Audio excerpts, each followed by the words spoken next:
had the Vapours, often said to diagnose a state of Freud's hysteria or something fairly close, and often said to mark the fairer so-called weaker sex when suffering from unexpected emotional effects.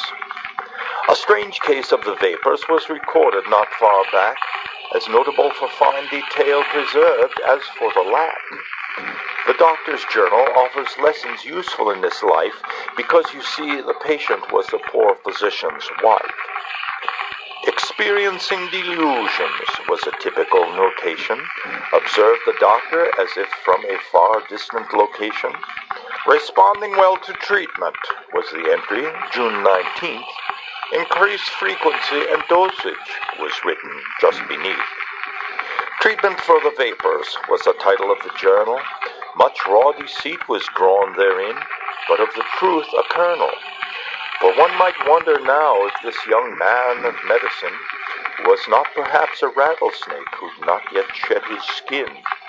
The son of a poor farmer, educated by sheer grit, qualified in medicine and awfully proud of it.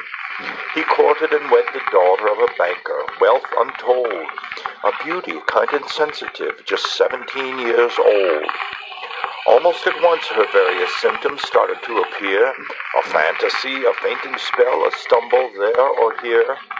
The doctor tended to his wife as only a husband could. A drop of tincture on a cloth might do the patient good.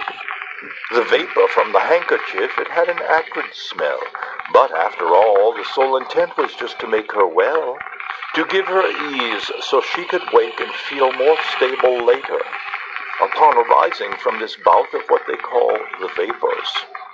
The method of the cure, however, seemed in some ways worse.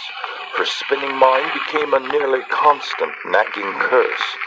More treatment, sequestration, for the patient quaked and shook, the doctor one day noted in the pages of his book. Things worked out quite sadly, there is little need to say. The doctor's efforts came to naught, the patient passed away.